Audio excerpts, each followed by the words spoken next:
Buenas tardes, mi nombre es María Esperanza Rojas y a continuación yo les voy a hablar un poco acerca de lo que es el marco conceptual básico de la sexología. En primer lugar, para poder entender la sexología actualmente, primero debemos comprender cómo pasó de ser un tema tabú a una ciencia formal. En este sentido, popularmente se cree que es una disciplina nueva, ¿no? Y el término como tal de sexología fue acuñado por primera vez en 1867 por la activista estadounidense Elizabeth Osgood Goodrich Willard. Históricamente, la sexología, pues como todo, ha ido pues evolucionando, dando pasos, pero sobre todo en tres grandes oleadas. En primer lugar, se vio como una fase, se puede decir, multidisciplinar en el siglo XVI. Luego pasó a ser una fase interdisciplinar en el siglo XIX y finalmente se consolidó en su fase propiamente disciplinar hacia los inicios del siglo XX. Ahora bien, haciendo un recorrido por todo lo que es la historia de la sexología, podemos decir que Martínez en el año 2024 nos hizo como esta pequeña síntesis, ¿no? De la historia de la sexología. Entonces, en primer lugar, nos situamos muy atrás, ¿no? En la edad antigua, en donde filósofos como por ejemplo Hipócrates, Platón, Aristóteles, ya ellos debatían acerca de lo que era la reproducción, la anticoncepción y la ética sexual, intentando darle una explicación lógica a lo que sería propiamente la conducta humana. Luego pasamos a lo que es la Edad Media, caracterizada por un pensamiento bastante clerical, un pensamiento religioso, en donde estos temas o hablar abiertamente de la sexología era considerado un tabú, pero los estudios o las investigaciones pudieron seguir adelante gracias a el mundo árabe y judío, ¿no? Médicos como por ejemplo o filósofos como Avicena, Averroes y Maimónides, ellos preservaron, tradujeron y diseminaron estos saberes antiguos para poder mantenerlos vivos, ¿ok? Para lo que serían las siguientes generaciones. Luego tenemos lo que sería ya la edad moderna, con el conocido mapa del cuerpo, ¿no? Esta etapa se caracteriza por las investigaciones o por los descubrimientos realizados por Leonardo da Vinci, en donde él desafió los límites de su época disecando los cadáveres para poder dibujar o tener un bosquejo de lo que es la figura humana, el cuerpo. ¿Ok? También para tener una precisión de lo que es el coito, el embarazo y los órganos sexuales. ¿Ok? También luego pasamos a que, bueno, en esa edad moderna, pues fue una etapa de muchos descubrimientos y de ahí se inició una carrera para los descubrimientos biológicos cuyos nombres usamos hasta el día de hoy. Por ejemplo, Gabriel Falopio, que fue el que descubrió las trompas uterinas. Luego tenemos a Renier de Graaf, que descubrió los folículos ováricos y documentó lo que sería la eyaculación femenina. Mientras que Caspar Bartolin y William Cooper descubrieron lo que serían las glándulas que producen la lubricación y el líquido preeyaculatorio. ¿Okay? Todos estos fueron estudios que se fueron realizando a lo largo de la historia. Luego pasamos a lo que es la edad contemporánea, en donde finalmente nace la sexología como ciencia y que va entre los siglos XIX y los siglos XX. Es aquí donde como que categóricamente la sexología se independiza de la medicina general. Y este gran salto lo dio el dermatólogo alemán Iwan Bloch, ¿no? Considerado por muchos como el padre de la sexología. Bloch propuso que el sexo no podía estudiarse solo desde un aspecto, ¿no? Solo desde la medicina, sino que requería una ciencia académica y para ello acuñó el término en alemán, bueno, traducido al español, que sería como ciencia sexual.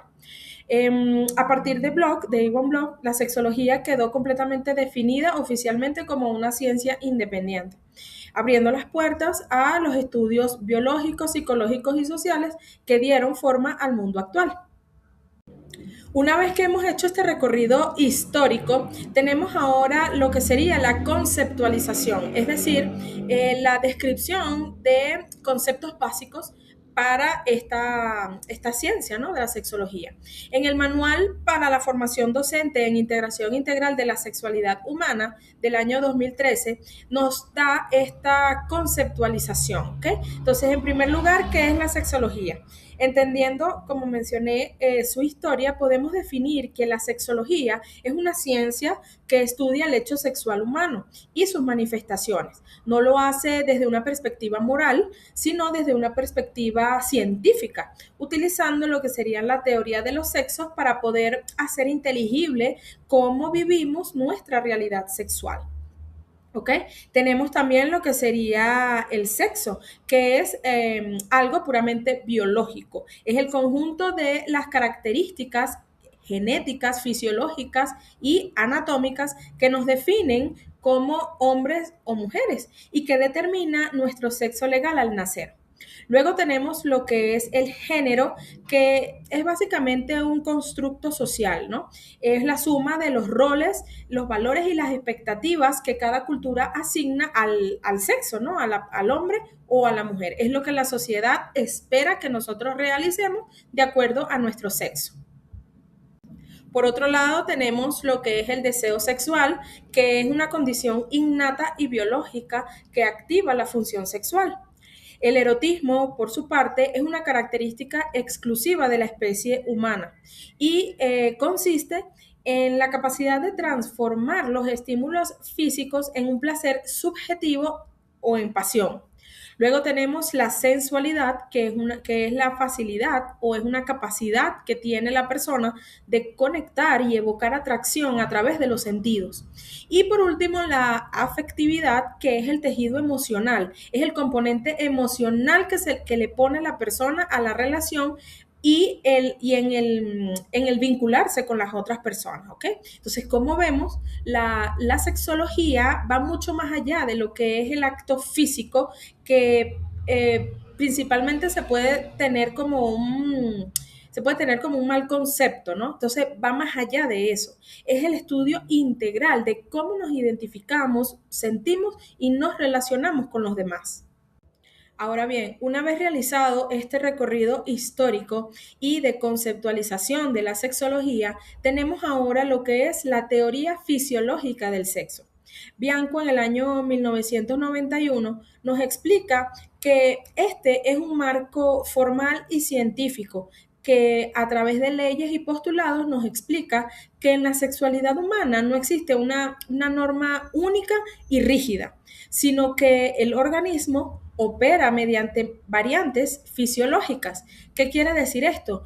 Que entendemos entonces que la respuesta y el comportamiento sexual de cada individuo es único y que posee sus propias variantes, las cuales se manifiestan a través de dos grandes procesos.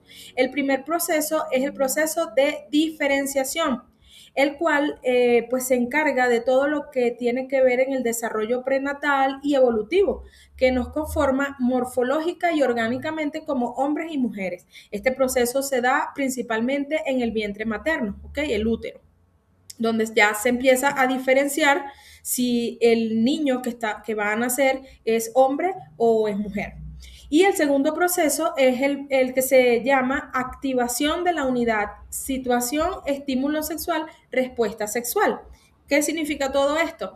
Que ante una situación ambiental o ante un estímulo específico, ya sea un pensamiento, una caricia o tal vez hasta una mirada, el organismo activa una respuesta neurofisiológica natural. ¿Okay? Esta teoría, entonces, en definitiva, nos enseña que este circuito se activa de persona a persona, ¿ok? En el vincularnos con los demás y de momento a momento, ¿ok? Siendo todo esto parte de la salud y el funcionamiento natural de la persona.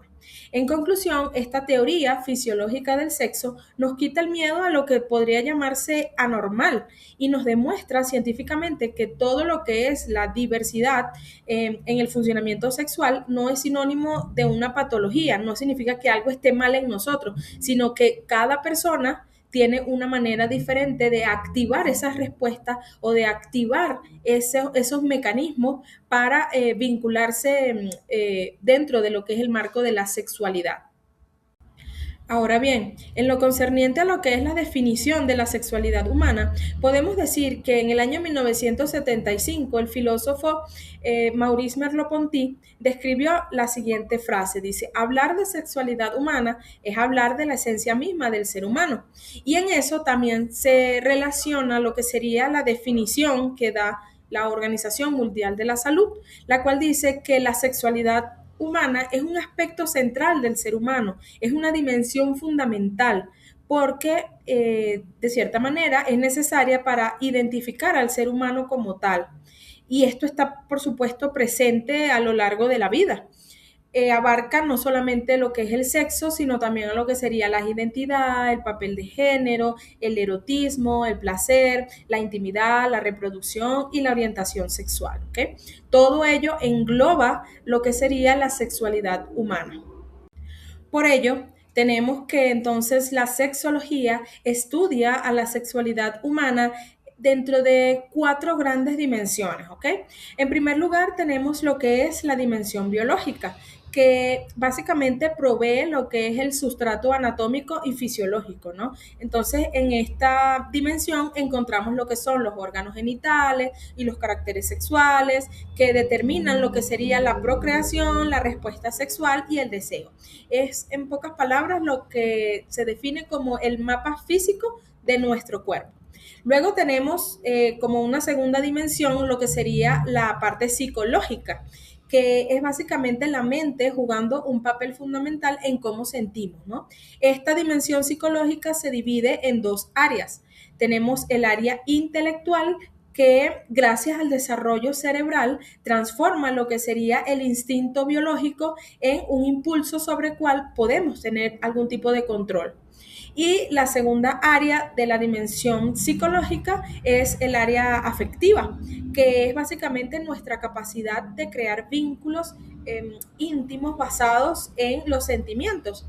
Esta área afectiva se ve mucho más como que expuesta en la adolescencia. Luego tenemos lo que sería la dimensión social, que engloba todo lo que es la parte pues del entorno, ¿no? La familiar, laboral, la escuela, los amigos y la cultura, ¿no? Cada sociedad, por su parte, establece las normas y los roles de género para regular el comportamiento, ¿no? Y a través de esa socialización, estas normas externas se interiorizan y pasan a formar parte de nuestra personalidad. Es el saber cómo comportarnos ante determinadas situaciones y saber qué es lo que está bien y lo que no está bien. Y por último tenemos la dimensión ética, que es el conjunto de valores individuales que definen el ser y el quehacer sexual de cada persona. Su base está en lo que sería la autovaloración y el autoestima, porque aprendemos a valorar y a respetar a los demás a partir del valor que nos damos a nosotros mismos. ¿Okay? Entonces, en definitiva, como hemos visto a lo largo de todo este recorrido, de este tema que hemos expuesto en este momento, la sexología ha tenido pues un largo camino, desde sus orígenes o desde su historia hasta lo que hoy principalmente conocemos como sexología. Comprender nuestra sexualidad es desde sus bases biológicas, psicológicas, éticas y sociales, es el primer paso para poder tener una vida plena, saludable y responsable. Muchísimas gracias por su atención.